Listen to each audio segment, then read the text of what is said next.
Subscribe करें और दबाएं बेल आइकन ताकि कोई खबर रह न जाए। नाजरीन, आपको बताएं, चीफ मेट्रोलॉजिस्ट सरदार सरफराज का कहना है कि मगरबी हवाओं के सिस्टम की शिद्दत बरकरार है। सरदार सरफराज ने कहा कि 1 मई तक सिस्टम सिंध पर असरअंदाज रहेगा। हवा का कम दबाव सिंध और बलूचिस्तान में मौजूद है। उन्होंने बताया कि कराची के मज़ाफ़ात में बारिश हुई, जबकि रात में भी हल्की से मोतदल बारिश हो सकती है।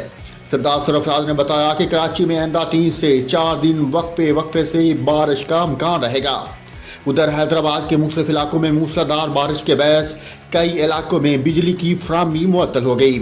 एस्को तर्जुमान के मुताबिक बारिश के बायस 121 में से 60 फीडर ट्रिप कर गए, जबकि हिस्को रीजन के 524 फीडर्स में से 240 फीडर ट्रिप कर गए।